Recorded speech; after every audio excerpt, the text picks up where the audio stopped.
on peut crier dans les oreilles de ses abonnés comme ça? Non. Pardon, crie aussi. Non, non, je ne vais pas t'entendre mes cris. Et puis en même temps que tu cries, tu commentes ton cri pour que je sente que la joie de ça, on y est. Est-ce que tu sens ça? Est-ce que tu sens l'odeur de quelque chose qui est achevé? Est-ce que tu sens l'odeur de l'accomplissement? Est-ce que tu sens l'odeur de la fidélité? Oh, la famille, on est dans la vidéo 23. On est dans la vidéo 23. Oh my gosh. En fait, comment je vais me sentir à la vidéo 24? Parce que là, c'est comment je me sens à 23. Comment je vais me sentir à 24? Parce que là, oh non, je suis super contente. Je suis super contente d'être là. Je suis super contente d'avoir ce moment avec vous. Honnêtement, aujourd'hui, filmer était un peu... J'étais frustrée de beaucoup de choses et j'ai prié avant de commencer. J'ai dit, Seigneur, je veux venir avec la joie, je veux venir avec la bonne humeur. Là, pour le moment, là, je ne ressens pas ça. Laisse-moi, aide-moi à lâcher prise de ça. Et oh, le Seigneur m'a répondu. Fait que je suis tellement contente d'être avec vous. Si tu n'étais pas abonné depuis le début, si par je ne sais pas quel processus mystique, oui, c'est le mysticisme, tu as réussi à atteindre 23 vidéos sans t'abonner, 23 vidéos sans commenter, 23 vidéos sans liker. Attends, je ne comprends pas. Je dis, hein, tu as quelque chose contre bénir les gens? Oh non, s'il te plaît, c'est les fêtes, hein. Pour Jésus là, tu n'as qu'à liker un petit, oui, en honneur de Jésus. Je mets le nom de Jésus dedans. Il n'a qu'à liker un peu une petite vidéo. Tu n'as qu'à partager, commenter, t'abonner. Et aujourd'hui, on va parler d'être témoin de Christ. J'ai fait toute cette série dans le but d'être un témoin de Christ, dans le but de vous pointer à Christ, dans le but de vous rapprocher de Christ. Il y a quelqu'un qui m'a fait un merveilleux commentaire. Je me dis que c'est le commentaire de la journée, peut-être même du mois, peut-être même de l'année. La personne m'a dit, chaque fois que je filme tes vidéos, j'ai envie d'aller lire ma Bible. Mais ça c'est... En fait, je ne peux pas savoir à quel point ça me prouve que non, voilà. Donc, si j'ai bien fait ma job, c'est que à force de m'écouter, ça t'a poussé plus vers Dieu et ça t'a tourné plus vers ce que Dieu veut de toi et où est-ce que Dieu veut que tu ailles et que tu as compris que c'était pas à propos de moi et que je ne me plaçais pas comme un modèle ou comme un type de quoi que ce soit ou venez faire comme Samantha. Pardon. Les gens qui disent imitez-moi comme j'imite Christ, ça c'est pour l'épaule. Non, lui-même, il se connaît, il se sait. Il peut se permettre ce genre de choses. Moi, Samantha, je ne suis pas rendue là, ok? Mais ce que je voulais vraiment faire, c'était de te dire, regarde à Christ, regarde ce que Christ veut que tu fasses et sois ce que Christ veut que tu sois. Je pense que je l'ai expliqué. Ce que Dieu veut, ce sont les âmes. Ce que Dieu veut, ce sont les cœurs. Il n'y a rien de plus important pour lui que les âmes. Alors, il nous envoie cette grande commission. J'ai jamais vraiment parlé de ça sur ma chaîne, mais on a une grande commission qui nous a été donnée dans Marc. Allez et faites de toutes les nations des disciples. Et je pense que une façon de le faire, sans avoir besoin d'être évangéliste, d'être sur les réseaux sociaux, d'avoir une personnalité de j'y vais, je suis inspirant, je vais exhorter. Tout ça là n'est pas forcément nécessaire. Je n'ai pas demandé de faire tout ça pour pouvoir faire des nations des disciples. Je pense qu'un moyen certain de pouvoir pointer vers Christ, c'est faire ce que j'ai fait durant ces 23 derniers jours, c'est de partager ton témoignage. Alors aujourd'hui, je veux qu'on parle de comment est-ce que Jésus t'appelle à partager ton témoignage et de comment est-ce que tu peux arriver à répondre à cette mission. J'aimerais faire quelque chose d'un peu spécial. J'ai eu l'immense privilège de commencer à prêcher cette année et lors de ma conférence La splendeur ou le descendre que j'ai donnée en septembre, j'ai partagé un message dimanche que vraiment le Seigneur m'avait mis à cœur. Ce à quoi je pense qu'il appelle tous ses enfants, qui est de partager son témoignage. Le titre du message était « Ils croiront grâce à ton témoignage ». Et ce qui est super intéressant, c'est que quand j'ai fini de tout préparer, hein, les livres étaient prêts, la conférence, on était peut-être à 2-3 semaines, le Seigneur me dit « Ok, il faut que tu écrives un journal pour aider les gens à partager leur témoignage. » Je suis comme « What? T'es sérieux ?» Je dis, mais Seigneur, est-ce que tu réalises le nombre de semaines qu'il reste avant la conférence quand tu me demandes de faire un truc pareil, de m'asseoir maintenant? Oh, guys, d'un côté, j'étais comme, Seigneur, c'est pas normal que tu me demandes ça avec le temps. Mais j'avoue que j'avais l'impression que ça faisait déjà un certain temps que le Seigneur me parlait de témoignage et que j'ai juste pas prêté attention, en fait. Ça faisait un certain temps qu'il me parlait de l'importance de partager son témoignage pour attirer à Christ, pour emmener les gens à Jésus, et je pense que j'arrivais juste pas à faire la connexion. C'est que là, il m'a dit clairement, oh, depuis là, Samantha, t'écoutes pas là. Donc, La splendeur ou le descendre, le journal est né. Ça s'appelle La splendeur ou le descendre, c'est mon histoire. et écris ton témoignage avec Samantha Tom. Donc, c'est un tout petit journal dont le but est vraiment d'écrire ton témoignage. Voilà. Donc, ça commence par « Je déclare que mes cendres ne seront pas gaspillées ». Parce que c'est ça, en fait. Je parle de splendeur ou de descendre parce qu'il faut vraiment que tu comprennes que tout ce que tu as vécu ne peut pas juste aller à la poubelle. Tout ce que tu as vécu ne peut pas être pour rien. Ça peut pas être pour rien. C'est pas juste que tu as vécu ça, tu as souffert et puis tu vas au ciel. Ça doit servir à quelque chose pour le royaume de Dieu. Donc, dans le journal, voilà, t'emmener à parler de toi, de ta relation avec tes parents, de revenir sur ton enfance, de contraster aussi ce que tu as vécu avec ce que Dieu dit de toi. Par exemple, là, je suis voulu.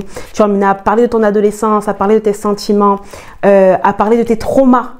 Qu'est-ce que tu as vécu de vraiment difficile? Et il y a des lettres. Il y a une lettre du pardon aux autres, une lettre de pardon à soi. Je reviens aussi sur des promesses dont on a parlé la semaine dernière, hier, pardon, les promesses de Dieu pour toi. Vraiment, c'est un guide. C'est vraiment un guide. Ensuite, tu parles de ta rencontre avec Dieu parce que le témoignage, c'est avant Jésus, rencontre avec Jésus, après Jésus.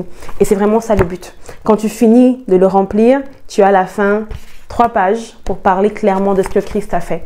Et une fois que tu l'as fait, une fois que tu as bien compris ton message, ton témoignage, que tu le maîtrises, que tu as compris ce qui était important de partager, ben tu te lèves et tu le partages. Alors, ce journal est disponible sur Amazon. Achète-le, je pense qu'il est 12,95 $ et puis même pas 10 € si jamais tu vis en France. Alors, pour revenir à ce que je vais partager aujourd'hui avec toi, pour revenir à la vidéo d'aujourd'hui, comme je te l'ai dit, je vais te partager la prédication que j'ai donnée le dimanche 1er septembre 2024 lors de la conférence La Splendeur au lieu des cendres. J'espère que ça va t'édifier, que ça va te bénir autant que ça a béni les femmes qui étaient là, mais surtout que ça va t'habiliter. Tu vas ressentir que vraiment tu as tout ce dont tu as besoin pour te lever et changer de vie. Bonsoir mesdames. Bonsoir. Ça va bien? Oui. Ok, on s'est bien remis d'hier? Ok, qui a été béni hier? Amen. Ok.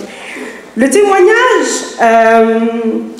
je suis allée il y a 1 mois à peu près dans un événement un peu comme celui-ci où on parlait de guérison et je vous assure que là j'ai été édifiée.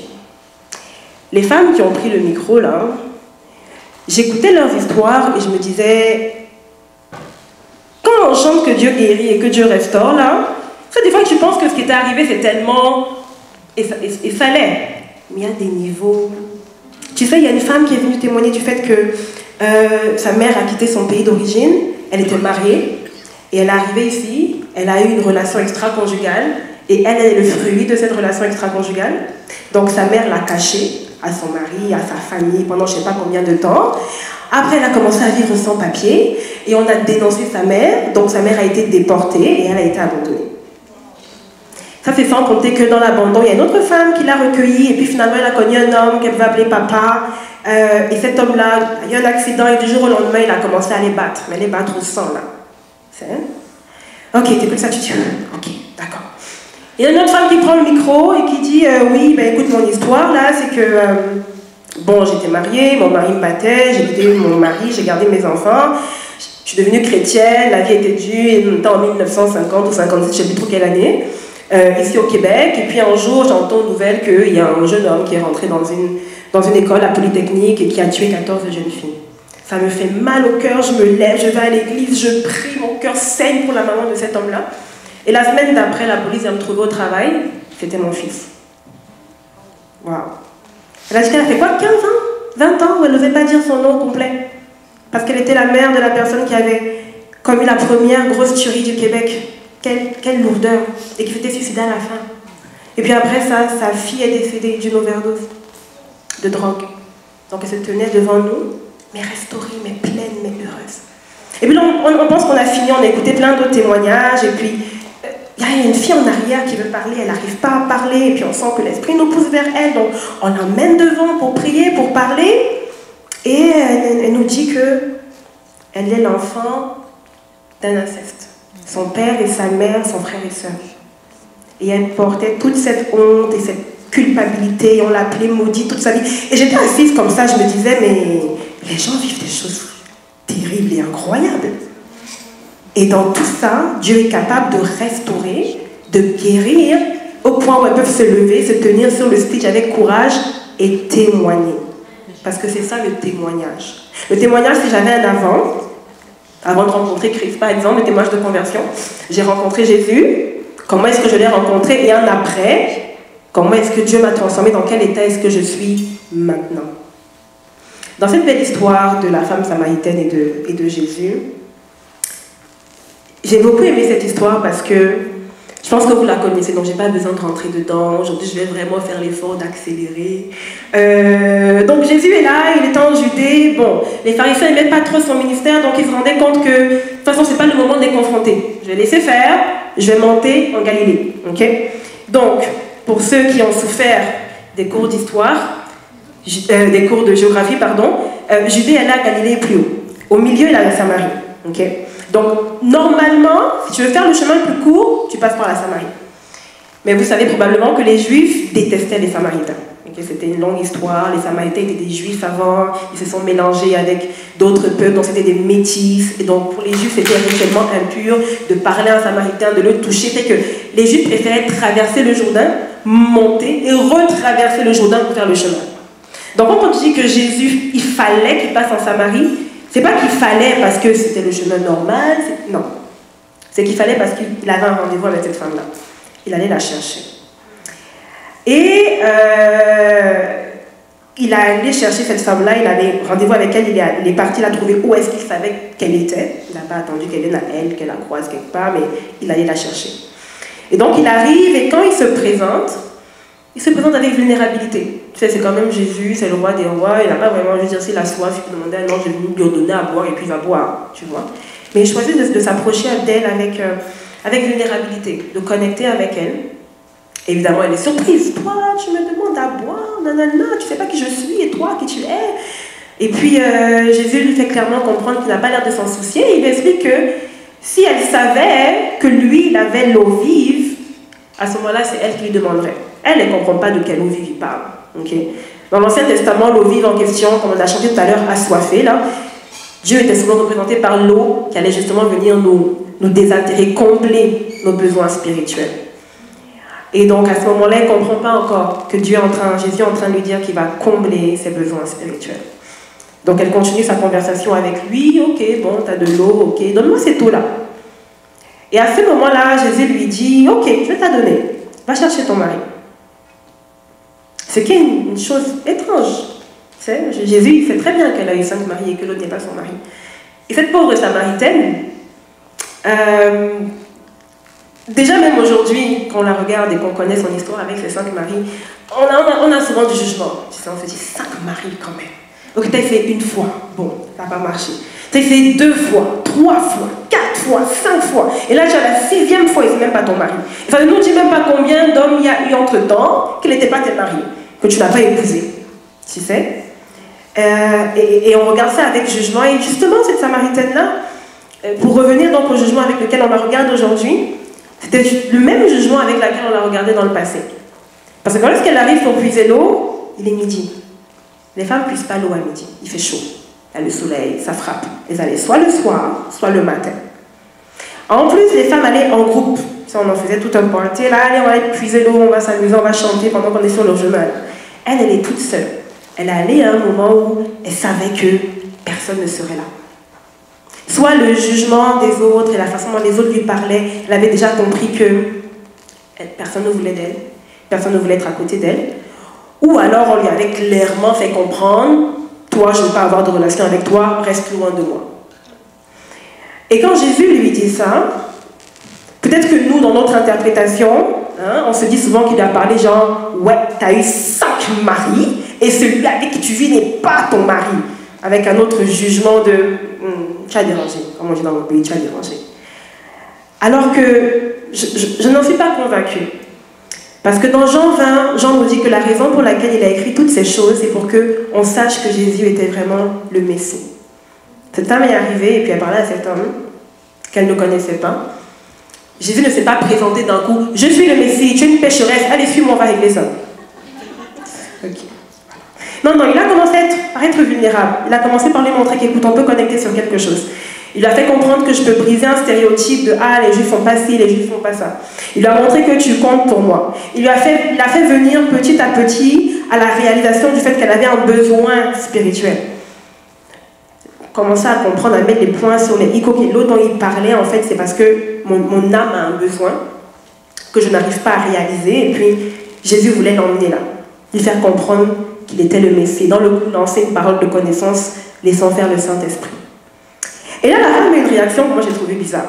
Elle lui dit Ah, je vois que tu es prophète. On m'a dit que si on adore sur le mont, mais vous les Juifs, vous dites adorer. Je ne sais pas pour vous, mais moi, si je rencontre un prophète, je vais lui demander les 5 prochaines années de ma vie.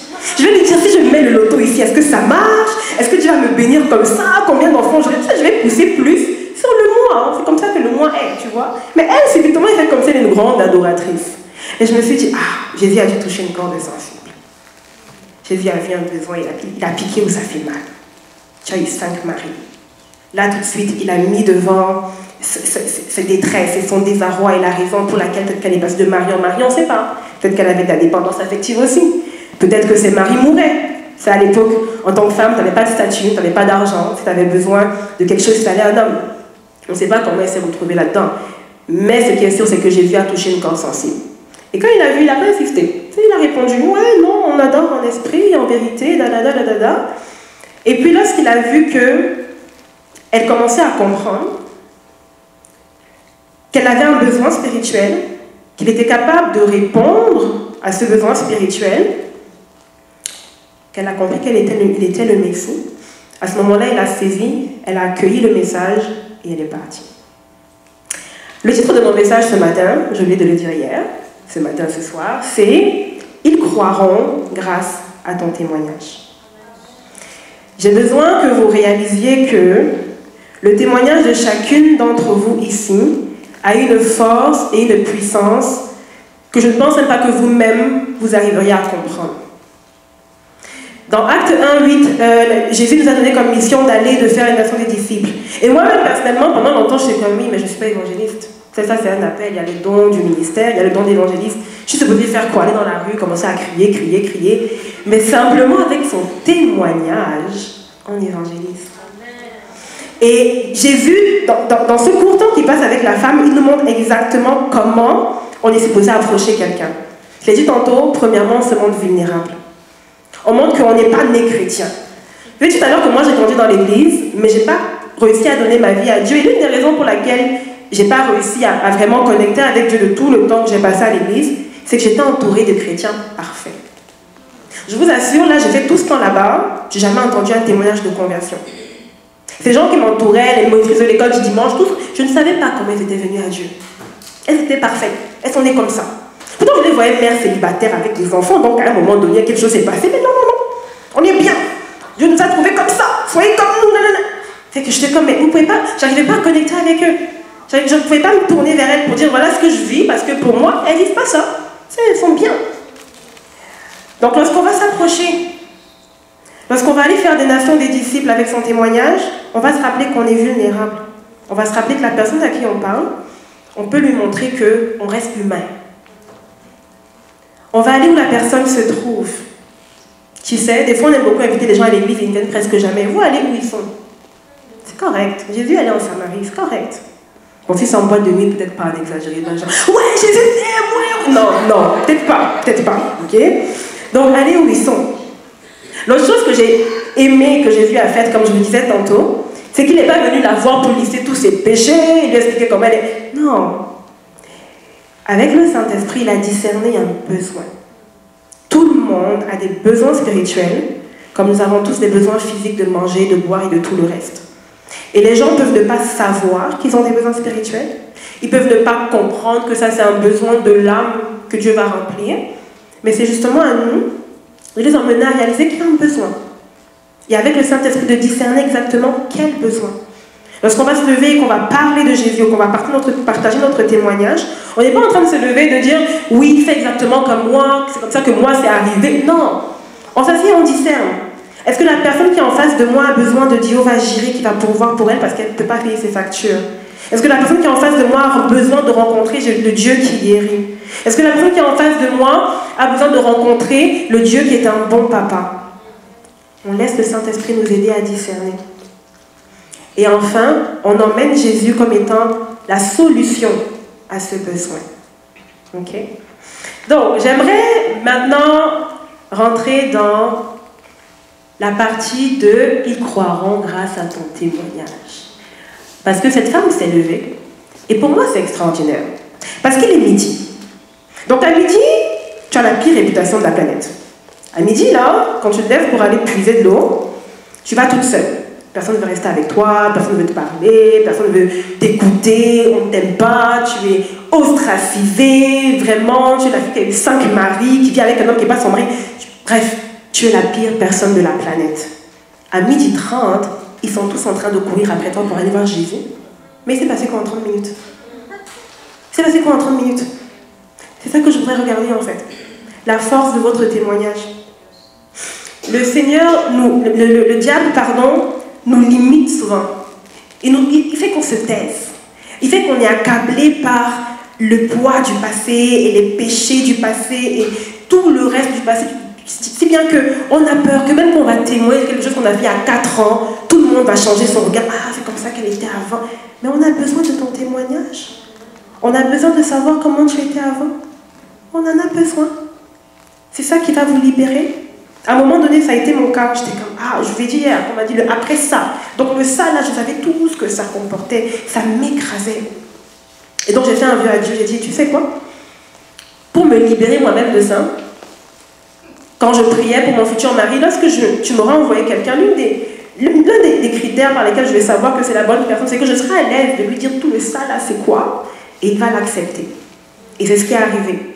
Et après ça, il a non seulement accepté, mais il m'a continué à me pousser à le partager et à le mettre même dans un livre. Donc mes chers, votre ça, c'est derrière vous. Vous avez maintenant un après. Vous avez eu un avant, vous avez eu un j'ai rencontré Jésus, et il y a le après Jésus, qui a assez de force pour que tout le monde autour de vous court pour aller rencontrer ce fameux Jésus. Yes? Ok, donc la première chose que je pense qu'elle a faite, qui a vraiment touché les gens, c'est qu'elle a eu le courage de venir se présenter devant ces personnes qui l'avaient mis de côté. Et probablement que quand elle a commencé à parler, dans la place du marché, elle a dit, mais tais-toi. Mais cette femme-là parle à qui? Tu sais, on te connaît, on sait qui tu es. Non, laisse faire. La personne qui va t'écouter ici, là, tu as laissé ton conjoint de faire où? Le 6e, là, il est où? Tu sais, c'était pas facile. C'est pas juste se lever. Ah, venez, suivez-moi. Ils vont juste... Non, il y a eu de la résistance. Mais elle a fait preuve de courage. Elle a fait preuve de courage. Ok? Ensuite, elle a eu l'audace de confronter et même peut-être de confirmer certaines choses qui se disaient sur elle. Parce que pourquoi je te dise que, ouais, viens, j'ai rencontré quelqu'un qui m'a dit tout ce que j'ai fait. Moi, je ne te suivrai pas. Tout ce que tu as fait comme hier, quand tu as pris un café, pourquoi tu me fasses te suivre? Il faut vraiment que tu rentres dans le tout ce que tu as fait là. Et puis je m'assieds et je me rends compte que ce que tu faisais était en secret. Et lui, dans le secret, il savait. Parce que si je viens me dire que quelqu'un t'a dit tout ce que tu avais fait, et que moi je sais déjà ce que tu as fait, qu'est-ce qui est extraordinaire dans ça? Toute la vie sait. Il y a quoi dedans?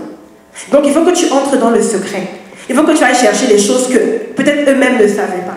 Peut-être qu'eux-mêmes pensaient, imaginaient. Et elle a eu l'audace de dire, ok, je vais me lever, je vais m'exposer. Je vais être vulnérable. Je vais leur dire qu'est-ce qu'il y avait. Je vais peut-être confirmer ci, je vais peut-être confirmer ça.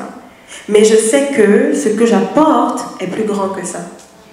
Et ça, c'est le troisième point que j'ai beaucoup aimé avec elle. C'est parce que aussi brisée qu'elle était, aussi mal qu'elle était, aussi en désarroi qu'elle était, aussi assoiffée qu'elle était, elle savait que les autres étaient tout autant assoiffés. Elle savait que ceux qui la jugeaient avaient les mêmes peines et les mêmes désarrois. Et peut-être qu'eux, ils avaient un seul mari, mais ils avaient tout autant soif.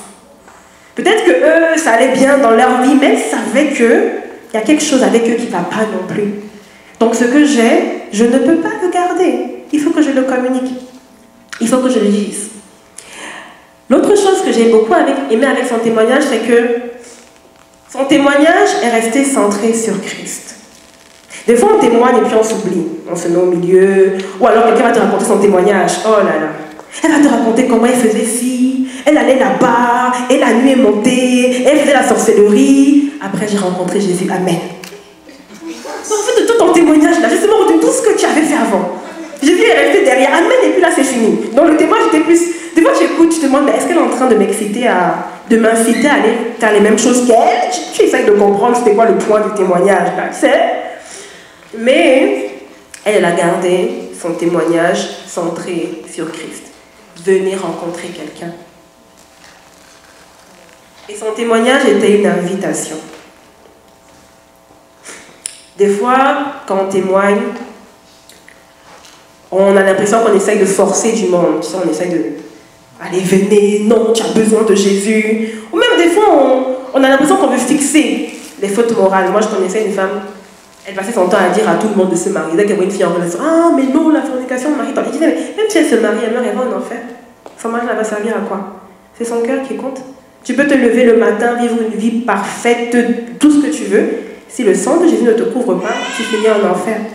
Donc, on doit pouvoir se concentrer sur l'essentiel. Je t'invite à Jésus. Elle lui a dit, venez, voilà ce qu'il m'a raconté, ce que j'ai fait. Voilà mon courage, voilà ce que j'ai fait. Quand j'ai parlé avec lui, voilà comment je me suis sentie, comment ça m'a transformée de l'intérieur. Venez le voir, il est là. C'est une invitation. Venez le voir, il est là. Et donc, ils sont tous venus. Tous sont venus. Ou du moins une bonne partie. Et quand on arrive au verset 39, on nous dit, beaucoup de Samaritains crurent à cause du témoignage de cette femme, qui n'a pas reçu d'appel d'évangéliste, qui n'avait pas le Saint-Esprit en nous, comme nous on l'a en nous, pour nous envoyer, qui n'a pas eu besoin de faire 5 ans de vie chrétienne. Elle avait 30 minutes de nouvelle naissance, 30 minutes, je suppose, le temps d'aller et de revenir, je ne sais pas combien de temps ça a pris, 30 minutes, 1 heure, I don't know. Mais elle n'avait pas beaucoup de temps devant elle pour commencer à former un message, de dire... Non, c'est même pas elle a pris le temps de prier vite que « Oh Dieu, accompagne-moi ». Elle est partie avec sa foi, elle est partie avec son authenticité, elle est partie avec sa vulnérabilité, elle est partie avec la conviction qu'ils avaient un besoin et que son témoignage pouvait répondre aux besoins qu'ils avaient. Et ça m'a vraiment frappée. En 3-4 minutes de conversation avec Jésus, elle a compris non seulement qui il était, mais qu'est-ce qu'il attendait d'elle. On n'a pas lu le passage d'après, mais quand les disciples reviennent, on les a envoyés, Jésus les a envoyés chercher, en tout cas, ils sont allés chercher de la nourriture pour Jésus. Et puis Jésus leur dit, ma nourriture est de faire la volonté de celui qui m'a envoyé. Et là, tu vois le contraste entre ces disciples qui marchaient avec Jésus, qui vivaient avec lui, et qui n'ont pas été capables de réaliser qu'ils devaient aller dans la ville apporter la nourriture. Ils en ont ramené de la nourriture physique et puis c'était fini. Et elle a été capable de saisir que c'est moi qui vais et qui apporte l'eau vive. Donc vous n'avez pas besoin de vous dire « Ah, j'ai pas encore telle année de vie chrétienne. Ah, j'ai pas encore fait X expérience avec Dieu. » Non, ta conversion là, c'est la seule expérience dont tu as besoin pour emmener les gens à Christ. Ok? Donc vraiment, on a vécu des choses cette fin de semaine. Vous avez vécu des choses, je suis sûre, auparavant. Et je veux vraiment vous encourager à réaliser que la mission que Dieu vous a donnée, c'est d'aller et de partager. On ne guérit pas juste pour nous-mêmes, on n'est pas juste restauré pour après on est bien, on vit juste notre vie. Non, non, non, si les gens étaient restaurés juste pour eux, vous ne serez pas restaurés à votre tour parce qu'ils auraient aussi gardé ça pour eux et on n'aurait rien organisé, rien partagé. Et puis, non. Donc ce que vous avez, votre témoignage, c'est une force. C'est un outil que Dieu vous a donné. Et c'est tout ce dont vous avez besoin, pour inviter le monde à Christ. Et je peux vous assurer, je peux vous promettre, parce que ce n'est même pas votre job, c'est le Saint-Esprit qui va faire le reste, qu'il y a plusieurs personnes ici qui croiront à cause de votre témoignage. Amen. Je vais inviter l'équipe de louange. Donc je vais inviter l'équipe de louange. Et puis on va... je vais inviter aussi l'équipe de prière, il me semble. C'est ça, non? Je ne vois rien de cette distance, en fait. Je sais qu'on me fait des signes, mais je vous assure, je ne vois rien du tout. Donc, on va inviter l'équipe de louange. On va avoir un temps de prière. Et je voudrais qu'on commence vraiment déjà par remercier Dieu. Par remercier Dieu pour d'être venu nous chercher, d'être venu nous rencontrer où on avait besoin de lui. Quand Dieu m'a rencontrée, j'étais dans une chambre, en train de pleurer toutes les larmes de mon corps, parce que j'avais réduit ma vie en cendres. Je vous l'ai raconté hier, une partie, là j'avais fait tous les pires choix de la planète que tu peux imaginer. J'avais jamais vraiment entendu Dieu. Bon, il me semble qu'à un moment donné, j'ai essayé. Je pense que quand j'avais 12-13 ans, j'ai essayé parce que je me souviens même d'avoir décidé de me baptiser à 15 ans. Après, je ne sais pas ce qui s'est passé. Je ne peux pas vous le dire. Mais ce soir, j'étais dans ma chambre en train de pleurer que je n'avais aucune issue. J'ai entendu le Seigneur dans mon cœur. C'est la toute première fois que j'entendais Dieu de ma vie qui est venu me dire, Samantha, tu vas tout essayer. Tu as essayé de te faire aimer en vain. Maintenant, essaye-moi. Et ça a été... Je me dis, mais ok, cette voix n'est pas la mienne. En tout cas, c'est à l'intérieur de moi, mais je sais que c'est pas la mienne, ça a beaucoup trop d'assurance, ça a beaucoup trop de certitude, ça paraît... Mais j'ai juste compris. Là, tout s'est replacé dans mon esprit, tous mes cours de l'école de dimanche, toutes les prières le matin avec ma mère. Ok, c'est Dieu qui me parle. Je me suis laissée aller et je n'ai jamais regretté de lui avoir fait confiance. Donc on va remercier le Seigneur. Vous devez repenser à ce moment où il est venu vous chercher. Des fois aussi, quand on rentre dans la vie chrétienne et qu'il y a les années qui passent, et puis on a d'autres témoignages, parce qu'il y a des témoignages de conversion, mais il y a aussi les témoignages de l'intervention de Dieu pour une situation X, Y ou Z, ou une restauration, et après on est focusé sur ça et on passe un peu moins de temps à repenser à la façon dont il nous a invités la première fois. Donc prenons juste un temps et repensons à où il est venu nous chercher. Et lui disons merci Seigneur, parce que tu es venu me chercher. Tu es venu me prendre. Peut-être que j'avais une réputation, peut-être que j'étais le mouton noir de ma famille, peut-être que personne ne misait sur moi ou ne comptait sur moi, peut-être que j'étais en train d'aligner je ne sais pas combien de mauvais choix, mais tu es venu me chercher. Et où je suis maintenant, ce n'est pas où j'étais avant. Et je crois que ce que tu as fait dans ma vie, la manière dont tu l'as fait, c'est un témoignage puissant.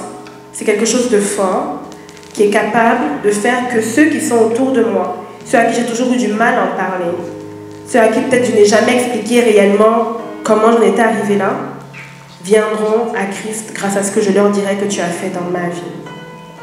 Prions pour le courage, l'audace, la sincérité, la vulnérabilité, de pouvoir confronter, de pouvoir s'exposer. Prions d'être sensibles au Saint-Esprit, pour être capable de discerner les besoins de ceux qui nous entourent.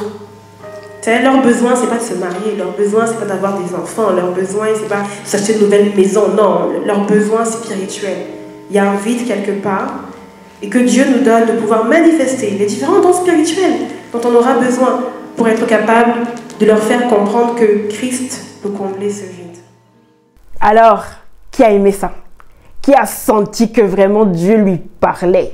Qui a décidé que son témoignage ne serait plus un sujet de honte, ni un sujet de culpabilité, ni quelque chose à mettre sous sa chaise, mais serait le moyen qu'il emploierait pour faire des nations des disciples? Je vous l'ai dit il y a quelques vidéos, vraiment qu'il y ait au moins une âme au ciel, lorsque tu vas venir, qui pourra dire « Seigneur, c'est grâce à la personne-ci que je me tiens ici aujourd'hui. » Amen. Yeah, donc on se voit demain. On se voit demain pour la célébration, pour la dernière vidéo de ce calendrier de l'Avent de Samantha Tom. J'ai donné ma vie à Dieu et il m'a donné pas moins que la splendeur au lieu des cendres. Veille sur ton cœur.